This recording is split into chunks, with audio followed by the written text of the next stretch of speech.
duduk adik-adik.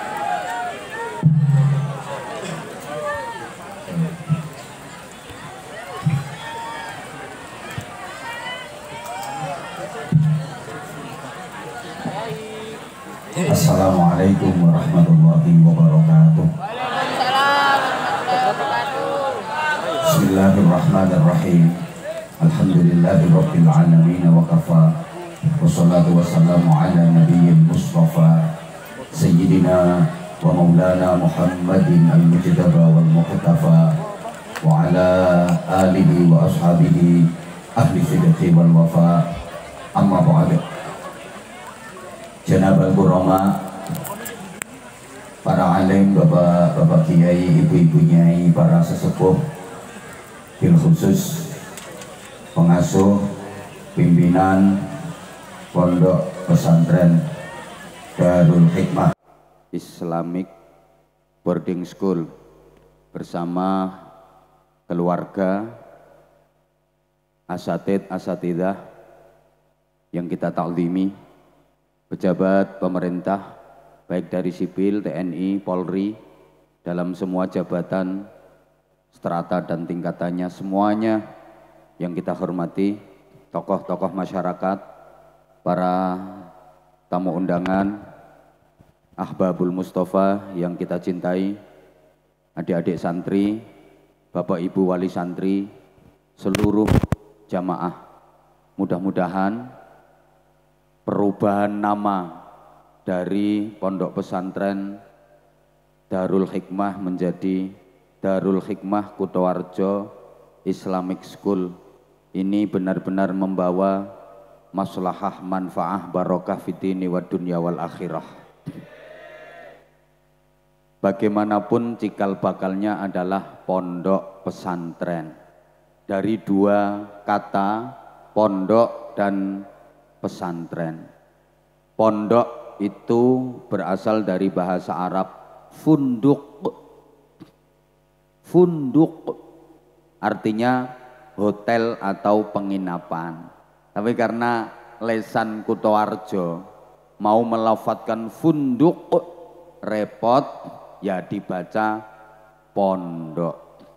Jadi kalau penjenengan di Arab sana ada bangunan tulisannya Funduk Al-Ajum, itu artinya Hotel Al-Ajum. Funduk Al-Mas'a itu artinya Hotel Mas'a. Cuman karena orang kita itu biasanya suka ke Arab-Araban, ada tulisan Arab di plakat, alif, ya, sin, kaf, ro, ya, mim. Sama orang Kutoarjo dibaca alif, ya, sin, karim. Padahal yang bener es krim.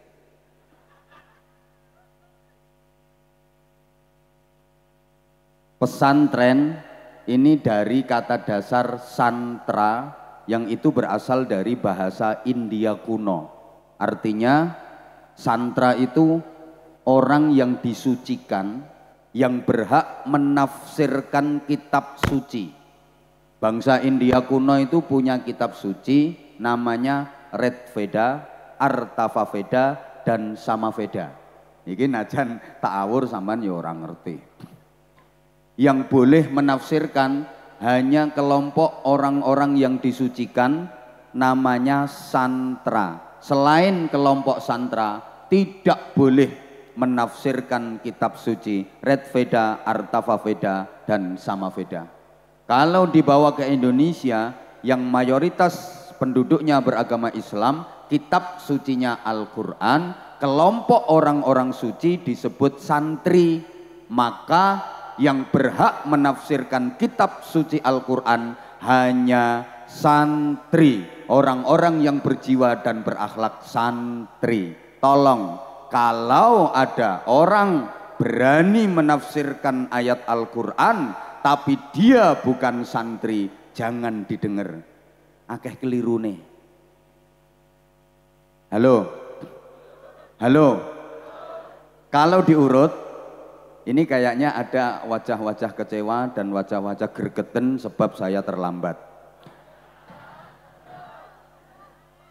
Mohon maaf, saya terlambat karena memang jarak tempuhnya lumayan jauh, 1 jam lebih perjalanan dari lokasi pertama tadi.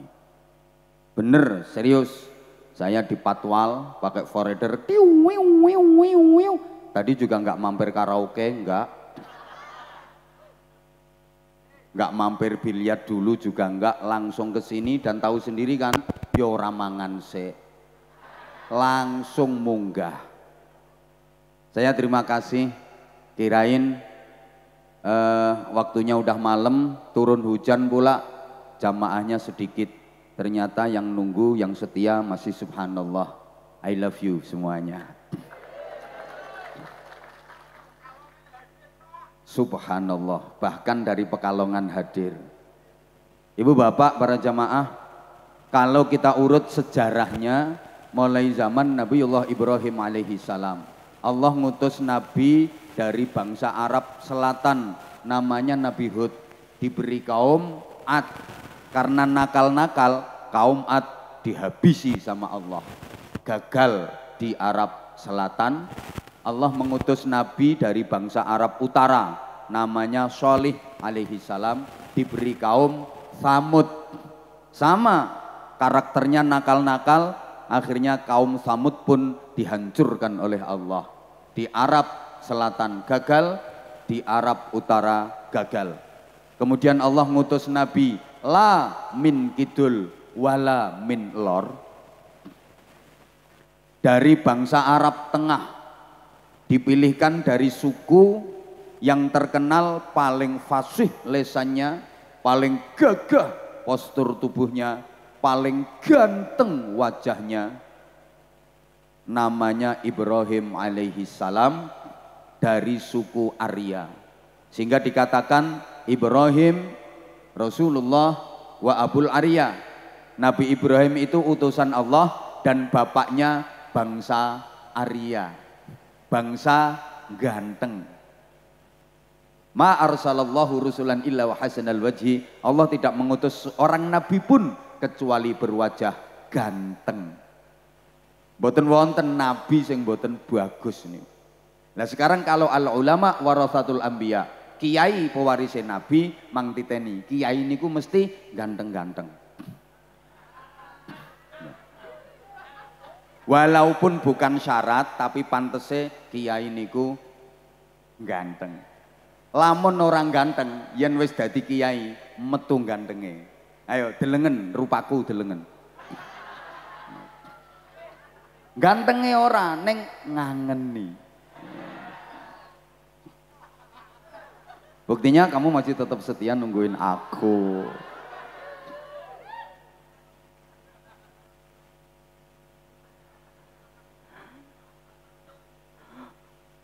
Allahumma sholli ala Muhammad. Allahumma sholli ala Muhammad. Lapun Nabi Ibrahim gadah putra saking garwa Siti Hajar. Asmanipun putrane Ismail alaihi salam. Dipun paringi pusaka berupa Masjidil Haram ten Makkah. Gadah putra melih saking garwa Siti Sarah, naminipun Ishak alaihi salam. Dipun paringi pusaka Masjidil Aqsa ten Palestina. Maka Isra-nya Rasulullah minal Masjidil Haram ilal Masjidil Aqsa itu napak tilas. Dari jalur Nabi Ismail melahirkan keturunan bangsa-bangsa Timur Tengah, bangsa-bangsa Arab, sampai jalur nasabnya pada baginda Rasulullah Muhammad sallallahu alaihi wasallam. Dari jalur Nabi Ishak gadah putra namine Nabi Yakub. Nabi Yakub melahirkan Bani Israel. Israel niku bangsa wong pinter. Jadi orang-orang pinter itu orang-orang Israel, disebut master IQ, tuan otak. Bahkan mayoritas nabi niku saking Bani Israel. Wonge resek, makane wong Kutoarjo nek ana wong resek diarani oh Nyerail. Kaya wong Israel. Saking serakae bukan cuma pengen menguasai perekonomian, pengen menguasai persenjataan, nabi pun kepengen mereka kuasai. Kalau ada nabi yang bukan dari Bani Israel, direbut, biasanya diambil mantu. Contoh, Nabi Ayub alaihi salam itu nabinya bangsa Eropa. Jadi bangsa Eropa itu pernah punya nabi, Nabi Ayub. Akhirnya diambil cucu menantu oleh Nabi Yusuf, diuntukke putune Nabi Yusuf namine Siti Rahmah. Bangsa Eropa kehilangan nabi. Tapi kan sudah pernah punya nabi. Lumayan, daripada Indonesia setiap ada nabi pasti palsu. Sekarang ngaku nabi, 3 hari lagi tangkap polisi. Betul? Oh, polisi Indonesia ku keren. Nabi ditangkapi. Bahkan malaikat Jibril pernah ketangkep oleh polisi Indonesia. Lia Eden nih wong wedok sing ngaku dadi malaikat Jibril, saiki wis matek wis. Tangkep oleh polisi Indonesia. Ndonga mawon, muga-muga sekedap melih sing ketangkep malaikat Israel. Aman. Israel itu bangsa wong pinter. Menurut catatan dari United Nations Development Program, aku ora iso mbaleni meneh kok. Disingkat UNDP yang dilaporkan ke Human Development Index HDI. Ya ora iso mbaleni meneh. Lho, iki Islamic boarding school. Ngono lho, makanya aku ya kudu nganggo bahasa kemenye. Strata pendidikan kita ini rendah. S3 dari segi gelar kedoktoran, negara-negara di seluruh dunia, Indonesia itu peringkat 122. Ngeri. Prihatin. Peringkat 122. Negara yang paling kaya doktor, peringkat 1 itu Israel. Setiap 1 juta penduduk 16.797 dokter. Israel. Makanya Amerika Serikat yang katanya negara superpower, negara adidaya, gak wani musuh Israel. Kenapa? Produk persenjataan Amerika Serikat itu grand makernya orang Israel. Sehingga Israel perang musuh negara ndiae mesti dibackingi Amerika. Baru paham ya. Kok kaya orang ngandel ngono modelmu tak omong. Wis ora ngandel ya wis pokoke tak omongke.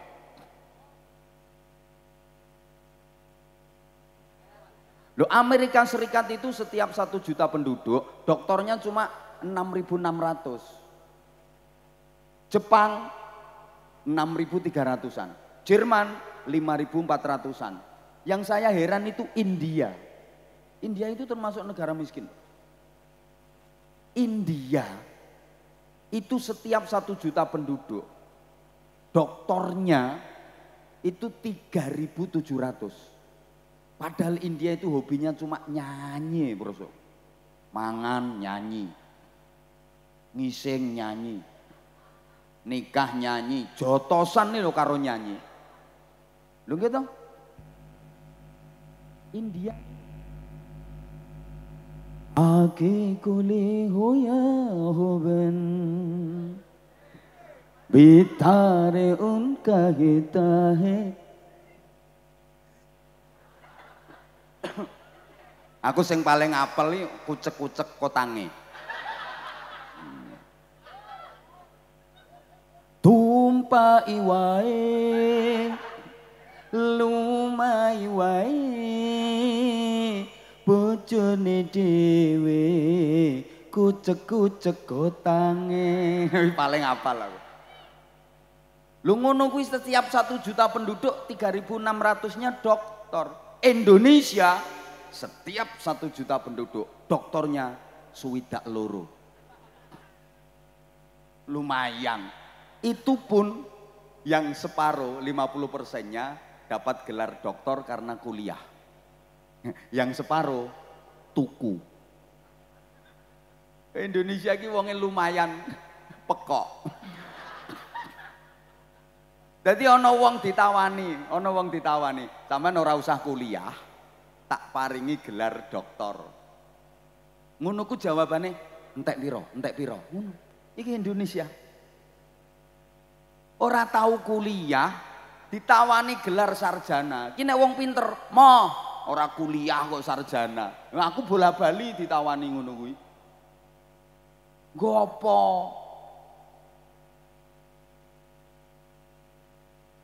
Tapi nek wong sing ora pati cerdas, tak paringi gelar sarjana yo entek piro ngono. Bayar piro. Mulane jurus Indonesia ki ampuh.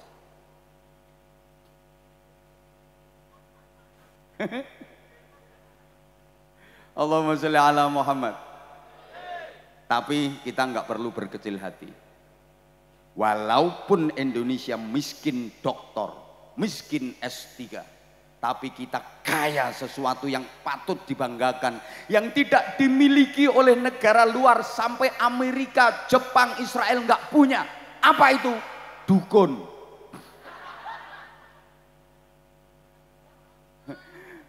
Pokoknya nek dukun nih, mulai dukun bancik sampai dukun cabul komplit.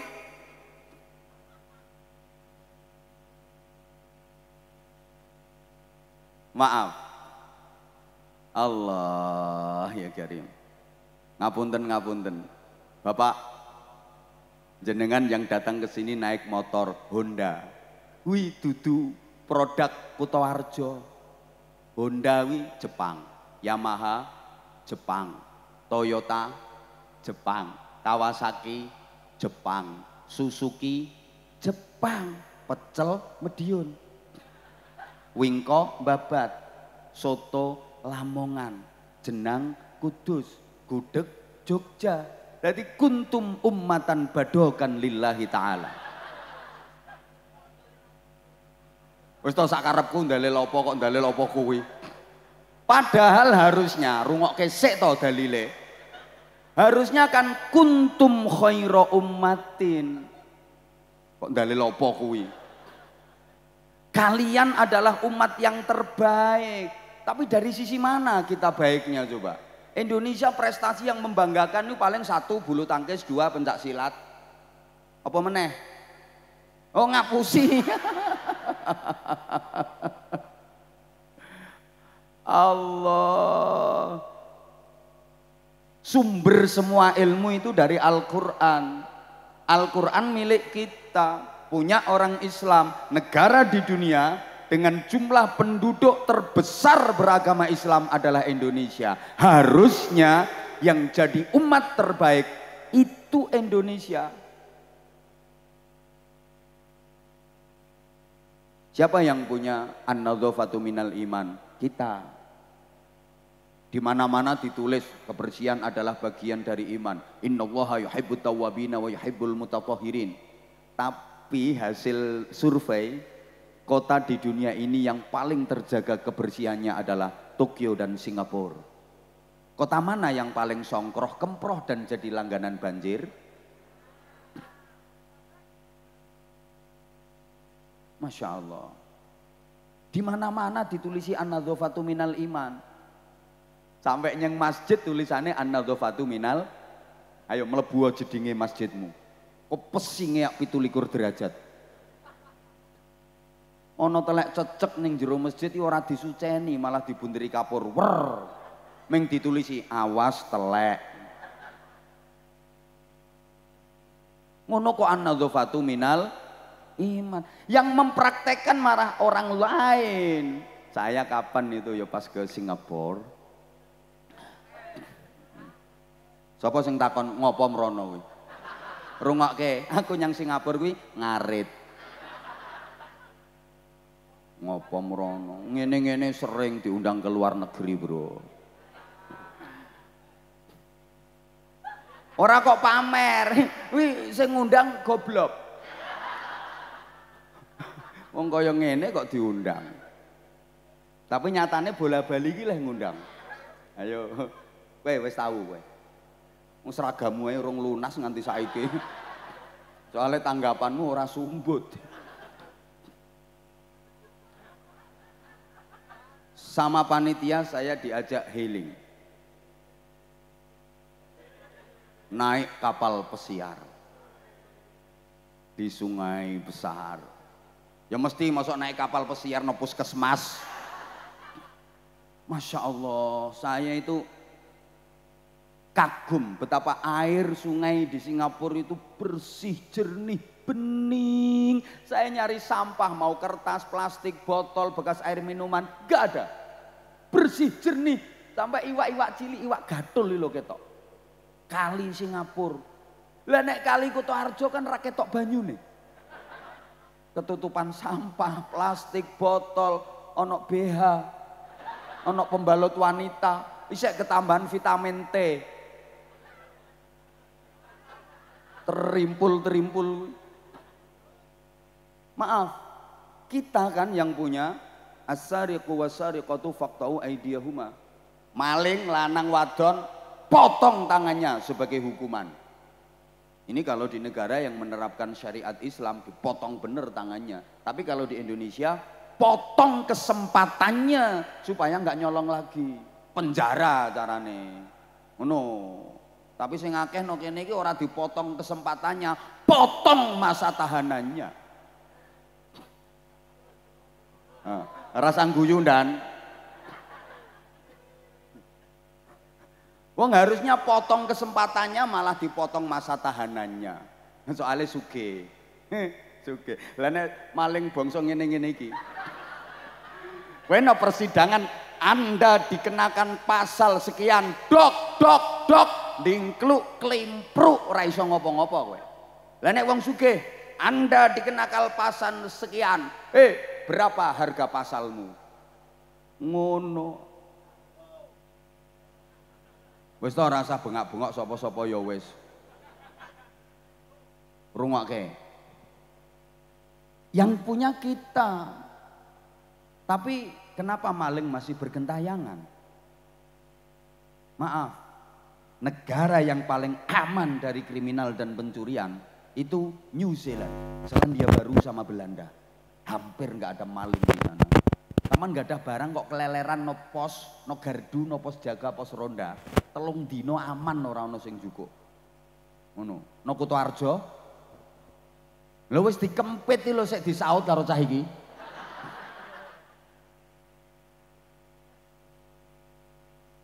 Ya Allah, lah ironinya maling di kita itu pinter-pinter. Nek maling bodoh kaya ngene-ngene iki. Paling sing dicolong pitik, kuwi wae pitike urung kecekel ndekne wis kecekel sik. Lah maling pinter kuwi entuke miliaran, triliunan, ora konangan wong pinter. Ya jas seragam, licin. Ten pundi-pundi nekani undangan ya dipanggil yang terhormat, padahal kuwi bajingan tenge. Hoi. Malulah kita.